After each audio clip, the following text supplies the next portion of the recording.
아파트 싸게 사서 비싸게 다시 파는 아싸리판 TV입니다. 2025년 6월 27일 이재명 정부는 임기 시작 후 첫 번째 부동산 대책을 발표했는데요.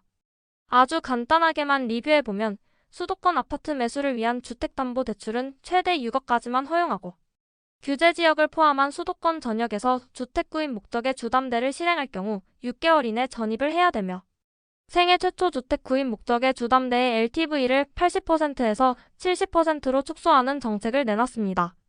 이번 대출 규제의 주요 핵심은 결국 앞으로는 고가의 아파트보다는 대출을 하더라도 최고 6억 이내, 즉 10억 미만의 아파트의 매수로 방향을 틀어버린 상황인데요. 정말로 강남 3구를 포함한 한강벨트와 같은 고가 지역들은 대출 한도 제한에 막혀서 거래가 줄어들고 있고 그 반사이익으로 5억 이하의 중저가 단지의 실수요가 크게 증가 중이며 규제의 영향으로 10억 초과 단지는 거래 비중이 크게 줄어든 것이 데이터로 확인이 됩니다. 결국 풍선 효과로 인해 그 온기는 점점 더 10억 이하의 중하급지로 옮겨갈 텐데요.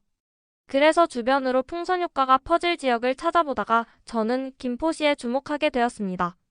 이유는 김포시의 25년, 26년 입주량이 아예 제로이며 27년도에도 연간 수요량 대비 입주량이 적기 때문입니다. 근데 정말 특이한 점 발견. 입주 물량이 제로라면 당연히 전세 가격부터 상승을 시작해야 되는데 25년 1월 전후부터 오히려 전세가 상승률은 감소하는 거 이건 뭐죠? 이번 영상에서는 6.27 대책의 영향으로 앞으로 풍선 효과가 일어날 경기도 중저가 지역인 김포시에는 어떤 변화가 일어나고 있는지에 대해서 유명 부동산 전문가들처럼 뇌피셜이나 본인의 특정 목적으로 논하는 게 아니라 정말 데이터 기반으로 논리적으로 분석해 볼 테니 끝까지 시청하시어 좋은 정보 얻어가시길 바랍니다. 자, 따라오세요.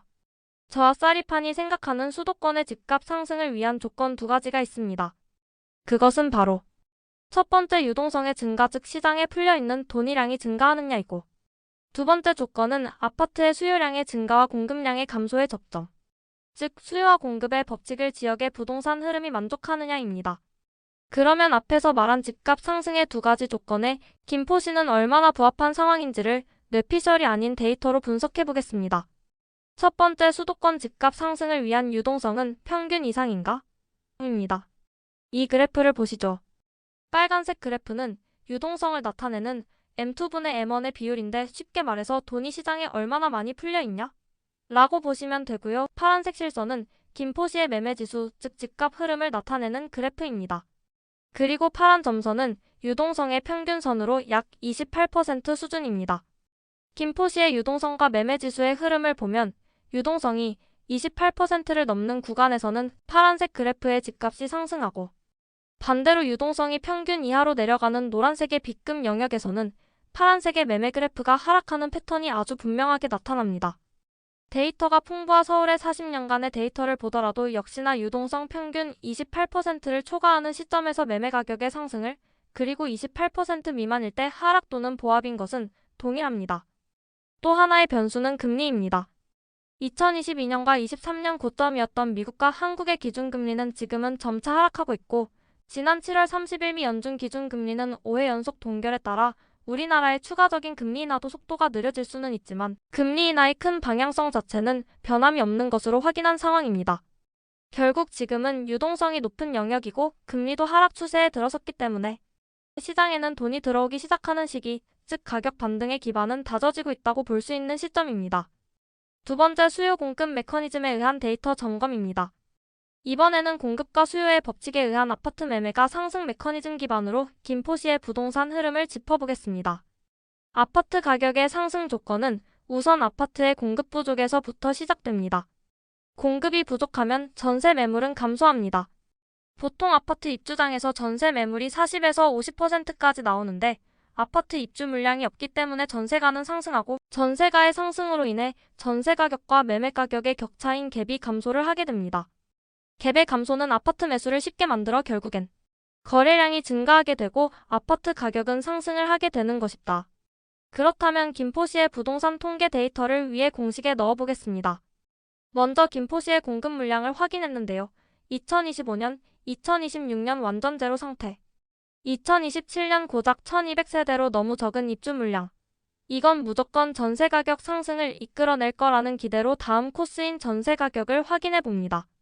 공급량이 부족하면 집값 상승 메커니즘으로 볼 때 그 다음은 전세 매물 감소와 전세가 상승을 반드시 동반하기 때문이죠. 그런데 어건 뭐죠? 제가 생각하는 아파트 상승 메커니즘과 하나도 맞아 들어가지 않아 깜짝 놀랐습니다. 25년부터 공급 물량이 하나도 없는데 전세 가격은 상승하지 못하고 오히려 상승폭이 감소하고 있습니다. 전세 가격이 상승하지 않는다는 것은 전세 매물이 많다는 의미인데요.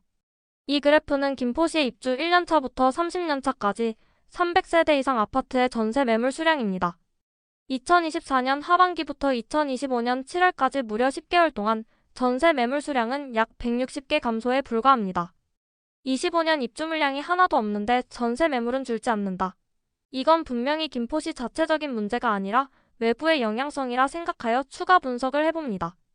김포시의 인구 전출입 데이터를 분석하면서 놀라운 사실을 발견하게 되었습니다. 인천 서구로의 순유출 마이너스 1173명. 이것이 바로 정답이었습니다. 김포에서 가장 많은 사람들이 빠져나간 곳이 바로 인천 서구였습니다. 그래서 김포 바로 옆 인천 서구의 입주 물량을 확인해봤습니다.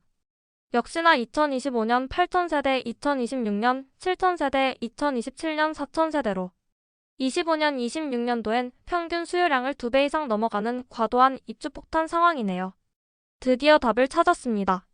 생활권을 갖지 않은 인천시 서구의 과도한 입주량으로 인해 김포시 내부의 공급이 아무리 제로더라도 원래 김포로 유입되어야 할 전세 수요가 인천 서구의 풍부한 공급으로 모두 빨려 들어가 버린 탓에 전세 가격이 오르지 못하고 있는 것으로 확인이 되네요. 공급은 없지만 수요도 따라 빠져나가고 있다는 뜻이죠. 그리고 역시나 전세 매물 정체는 전세 가격 평당가의 상승을 막고 있네요. 김포시의 전세 평균 단가를 보면 2024년 말부터 지속 하락하다가 2025년 5월부터 아주 미미하게 반등하는 모습입니다.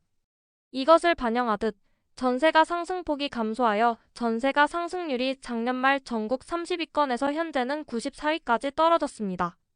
그럼 같은 생활권인 인천 서구의 전세 시세는 어떨까요? 앞의 그래프와 같은 거 아니냐고 할 만큼 전세 지수의 변동이 김포시와 비슷한 흐름을 보이는 것이 확인되는데요.